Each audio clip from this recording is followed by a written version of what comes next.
Hey, listeners, I want to thank our good friends at Slipped Disc for their enthusiastic support of Speaking Soundly. Be sure to check out slippedisc.com for the latest inside information on classical music now.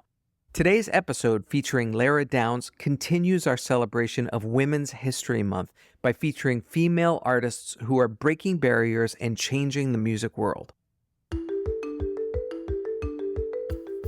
American classical pianist and trailblazing cultural activist Lara Downes captivates audiences with brilliant performances while highlighting the voices of underrepresented female and Black American composers. A musical mission born out of necessity and fueled by personal experience.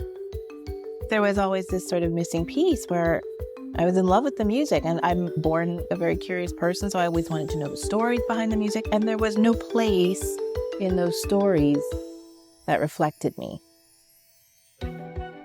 You're listening to Speaking Soundly, a backstage pass to today's biggest stars of the music world. I'm your host, David Krause, principal trumpet of the Metropolitan Opera. During each episode, you'll hear me speak with inspiring performers about their creative process and the personal journey that led them to the stage.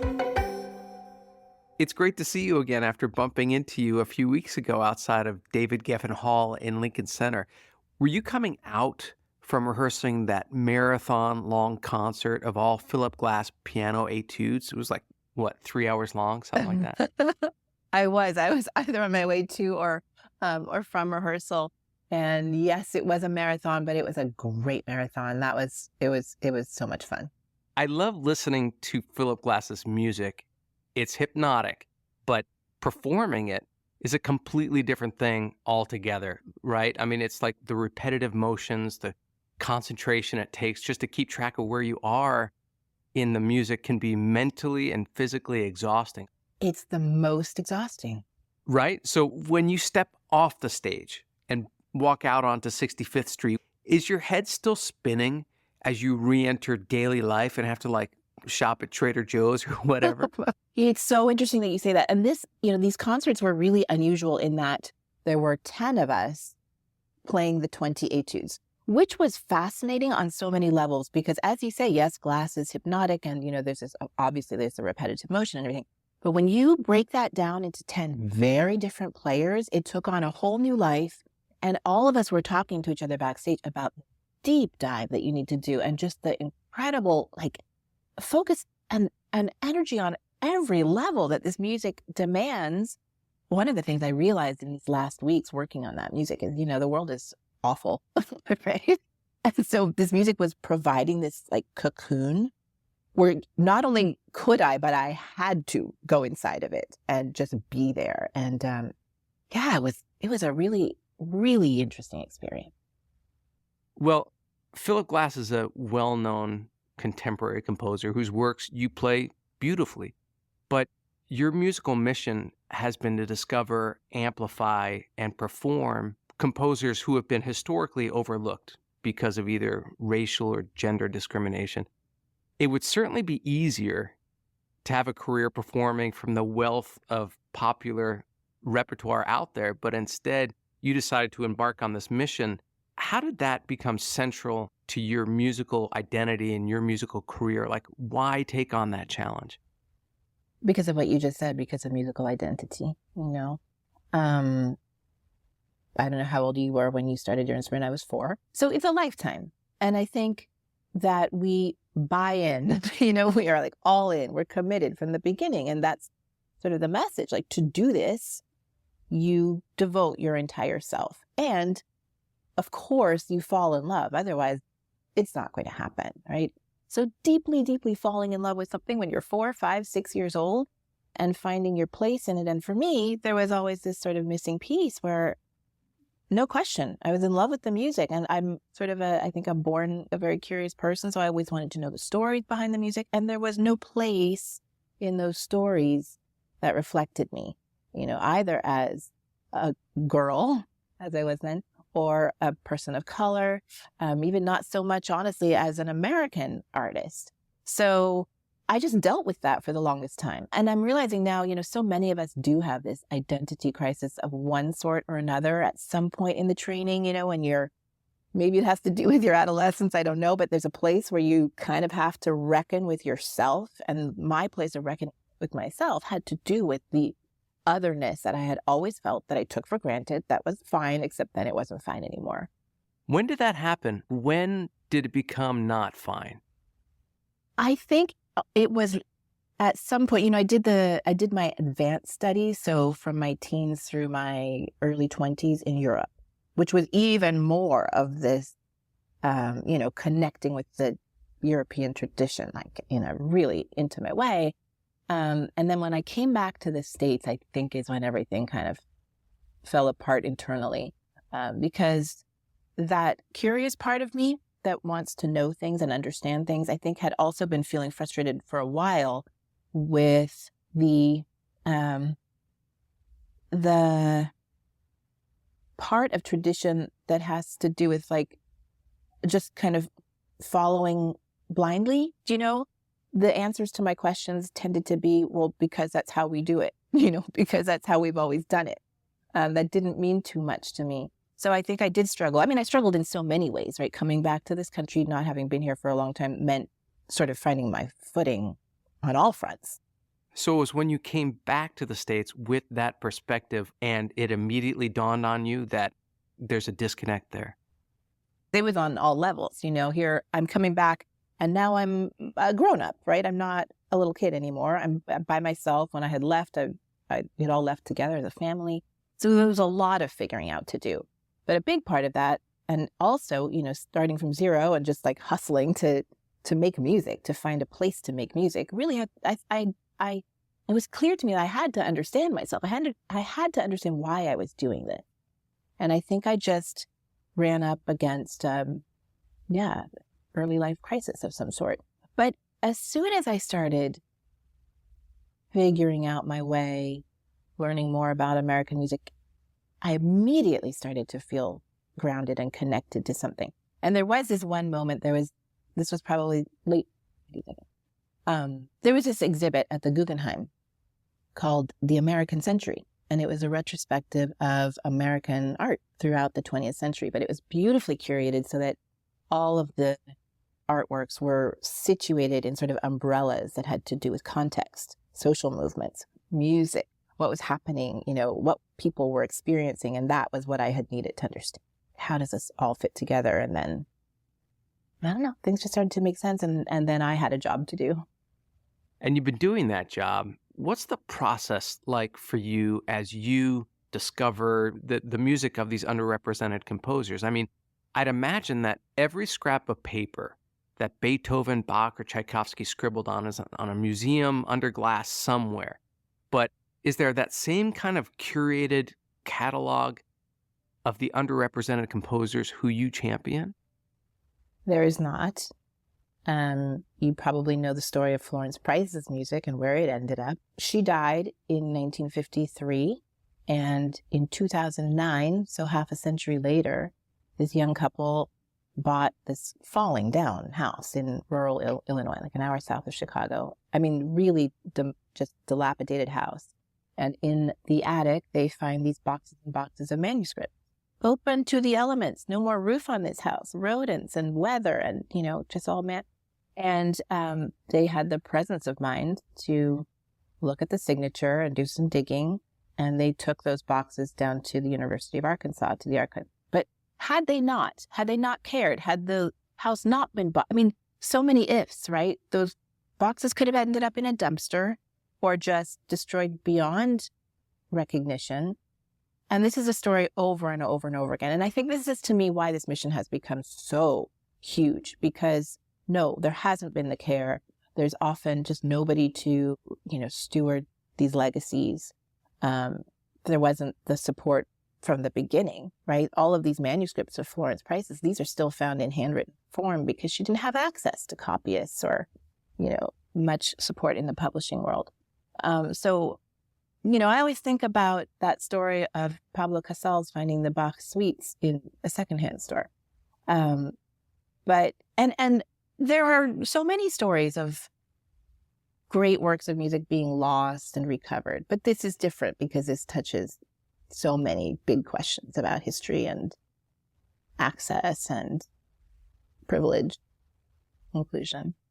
When you perform these works that you curate, my guess is that most people in the audience have never heard them. Like, I've been listening to your albums, and I'm a musician, and I haven't heard most of the works, except for, you do one Billy Joel tune that I know very well. Does that fact make it more challenging to perform, or do you find that audiences, by and large, are begging for something new? I think there's so much joy in receiving this music. It's very energizing. And also, that's how the canon grows. The thing that I have to push back against, honestly, is misguided marketing, especially around this particular body of work that I'm trying to share. I think as an audience member, if you come into a hall and what you've been told is, you're now going to hear this work that has sadly been neglected because racism, blah, blah, blah, then you're kind of like in a mood. So I'm always trying to get in front of that. Like, no, That's this a good is way to not put it. right. Right? Like, just, so I think what I'm sharing is my joy in the discovery, and it is very personal. And, I feel very, very fortunate to be the fingers in the face of this music. I think one of the most beautiful experiences I've ever had. I was playing the Florence Price concerto with Detroit. This is a couple seasons ago. It was when we were just coming back from pandemic stuff. So they were doing the first school concerts that they had done since the pandemic. And so, the hall was full. Kids bussed in, mostly Black and brown kids. And I played the concerto, and I was speaking in between the different sections of the concerto, trying to give them the story and the context. And at the end, before the third movement, it's a juba dance. And so I said to the kids, this is Florence Price reaching back to her ancestors from Africa who had to develop this dance in slavery because they weren't allowed to have drums. So you're making a drum of your body. And here she is in, the 20th century trying to have access to this place, this beautiful, fancy hall that you're sitting in. And like, no one's inviting her. They're saying, no, thank you, pretty much. And she had a choice. She could have just written a beautiful, standard European sounding symphony. She was a very good composer. That was easy to do. Or she could say, no, excuse me, I'm bringing my ancestors with me because we all belong here. So I said that to the kids, and I said, we all, in fact, belong here. And, they were so excited, and there was this great moment. And then I went back to the dressing room, and I just, it hit me what that meant. All these kids, hundreds of kids, their first time in a symphony hall.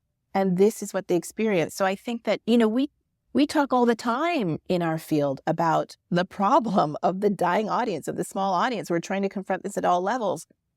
There are vast audiences out there who just really haven't felt invited or included. And that's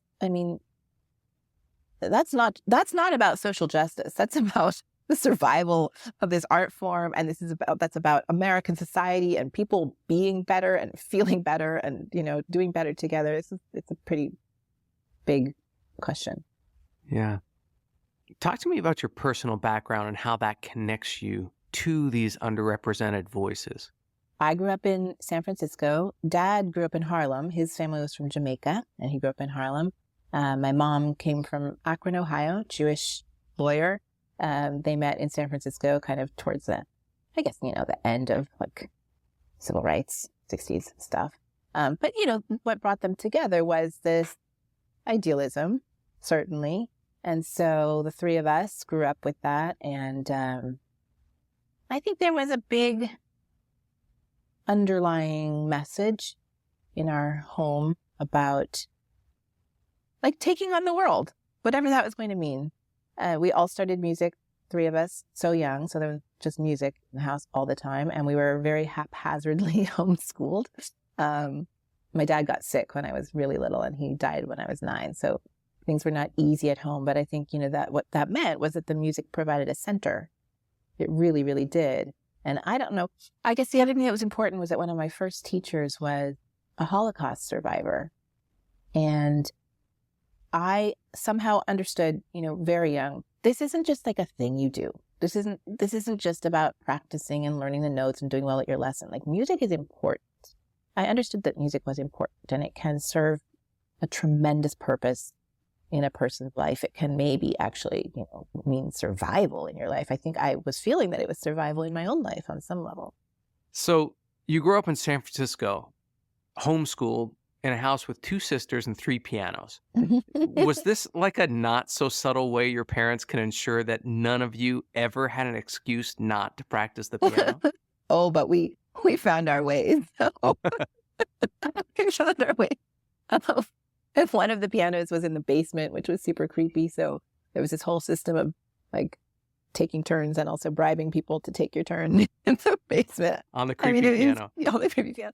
It was a little nuts. But yeah, the music it was the through line. And then I think a lot of the work that I've done too goes back to my early memories of my dad, because he loved music and he listened to music a lot. He didn't play. He was a biochemist, right? Yeah. Yeah. But, my love of the history of jazz comes from early days with him, for sure. Did you take to the piano immediately, or was it like the vast majority of the human species where it's difficult at first? Loved the piano. Loved it. And I have this one picture of myself at probably 6 or 7, and I had such good hands. I just love it. So you were a natural. I really was. I loved it. I'm a freakishly good sight reader. So it was just like that keyboard was just this entrance into this infinite world. And as you grew, what was your relationship to practice? Was it ever a chore, or were you just entranced and self-motivated? I'm not that weird. I mean, yeah. No, there are so many days when I wanted to go outside, and later, times when I just didn't feel like doing it. Isn't that interesting when you think back on all those hours that we spend? The question I always have for myself is how many of those hours were just totally wasted anyway, right? Don't you ask yourself that sometimes? You're being humble about it, but a pianist just simply has to practice way more. I mean, maybe a violinist would get up there, but in terms of hours of practicing, you have to spend like a lifetime practicing scales and arpeggios in the hopes that eventually your fingers will kind of float unencumbered through the music. Do you remember the first time you felt that transcendence, that all the work that you had put in made the music easier? Oh, wow. That's a great question. Maybe I still feel like that. Maybe you walk on stage and you're like, wow, I can What's surprising do that. when it does happen, right? Yeah. So I asked myself how many of those hours were wasted. And on a certain level, even though hours when I had a book propped up on the music stand and I was reading it, but also playing at the same time so my mom wouldn't know. I mean, actually, maybe that's not wasted. That's kind of some amazing brain work, right? That's just like training your fingers to work on their own without your brain even being involved. Well, those moments of transcendence, of something becoming more than the sum of its parts, can be fleeting and transient. When you perform, you have a job to do, and a lot of the music that you're playing is challenging. When you're performing, are you able to kind of space out and lose yourself in the music as you're creating it, or is that a luxury that you can't afford yourself? No, the spacing out is so necessary. I think it's so necessary. And you know what I think is kind of the best, though, is when I'm playing with an orchestra. And it's not just me. And the spacing out, whatever it is, the floating, I think it's more like floating is happening, but you're part of this collective whole. Do you know what I mean? When you play with others and like everyone is wordlessly communicating and feeding off each other. I mean, that's such a magic thing that we could take for granted if we wanted to. I really don't want to ever take that for granted because I think it's very magical. And I can't think of very many other, well, I guess if you're like playing basketball or something, that kind of communication is always happening. But it's on so many levels, right? I always think it's awesome when musicians, well, I'll speak for myself. When I give sports analogies, I'm like, it's like when you sink that shot or you hit that ball. I'm famously unathletic, but it's always, it always makes a really good metaphor, but I'm sure you're very sporty. No, like that. No, that's why I just said, when do you play the sports balls things? But, the other place where I where I'm just in awe, and I'm sure. Wait, do you play jazz? I mean, alone, not Okay. not in public. Privately. Yeah, yeah, But exactly. when you're watching a jazz set and you're like, they don't even know the notes. Like they don't even, they're just making this up as they go. And then I Right. feel like, what I do is so trivial. Yeah. Well, actually, I want to talk about jazz for a minute because there's almost nothing worse than a classical pianist being jazzy, or any musician for that matter, doing that jazzy thing. It's cringy, but it feels natural and sounds natural when you do it. What do you attribute this to? Thank you, number one. Thank you so much. It means a lot. And I think that part of what you've been asking me about this music is like, how do you know how to play it? It's brand new. How do you know how to do it? And I think that I allow myself to be very instinctive with this music. And as I said a few minutes ago, some of my earliest musical memories are sitting with my dad and listening to these jazz records. And it's not like I was analyzing them at the time, but they were just feeding into my ear and my self as the basis of my musical language. So I can't answer very well, what it is that I do. I just think I let the music be what it wants to be. And I came right up against this. Last year, I put out this album of Scott Joplin's music. And there are different approaches you could take to that. You could try to be really authentic in a ragtime style, right? Put on like a boater hat. Or you could try to push that music really far into this realm of like, this is the greatest classical composer you never heard of. But what I love is that American music sits in these places at the crossroads, which are sometimes even uncomfortable places. And you just have to let this stuff blend. So all I could do was just play Joplin the way I hear it, the way I feel it. And I know that it's coming from this very blended identity, experience, language as it was for him, right? He's living in a very blending time in America. So I think that's the answer. And I mean, I do feel comfortable in that language. I really, really do. And at some point, I'm going to take a year off, maybe in Hawaii, and just learn the theory and learn to read a chart and learn to improvise, not so that I can be a great jazz pianist, but so that I can have a different level of understanding of where that language comes from. I would like to do Right. that. Because of your mission and advocacy, you're constantly thinking about bringing music to audiences. And it seems like a one-way street, like you're working to find and perform for audiences. But I'm curious to know what you get out of the process as you're performing. What does it do for you? I think I don't ever think of it as one directional. I think every time I'm in a room playing music, yes, for people, but I think I'm playing with people. And I feel very acutely the communication that's happening inside that room.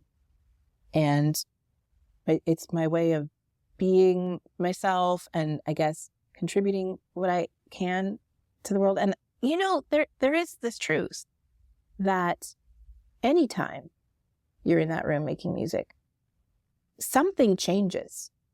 This 86-year-old woman who was at a concert of mine recently, Black woman, 86 years old, who had never heard the music of these Black composers that I was playing, who came to me, and she just had her birthday and she was in tears and she said, "This is the best birthday present you could have given me." And I realized her life changed at 86. I just think there are moments of transformation and you don't even know about them. And the challenge of this time is that problems are really big, right? These little moments in a room making music are actually huge and so powerful. Lastly, I've been a lifetime subscriber to the New York Times, so I have to ask you what it feels like to be memorialized as a clue to 17 down in the New York Times crossword puzzle. Unbelievable, right? I was in Maine and I was actually at a concert and somebody sent me a screenshot and I thought, oh, that's cute. There's an app that you can make where you put Right, somebody's that's what I name, would have right? thought too. Right. And then I started getting all these texts and it was just like, it was so random and it was so, it was kind of very thrilling. That's a lifetime achievement. Yes, it's all downhill from there. Please tell me you have that in a poster framed somewhere on your wall or on your piano. You have Oh, to. I have t-shirts. Okay, you one-upped me. I hope you enjoyed this episode of Speaking Soundly. If you like what you heard, please tell your friends about it. Spread the word. Be sure to follow, rate us, and leave a review wherever you get your podcasts. To keep up on future episodes, follow us on Instagram at SpeakingSNDLY and visit our website, artfulnarrativesmedia.com. Tune in next week as we hear another inspiring artist speaking soundly.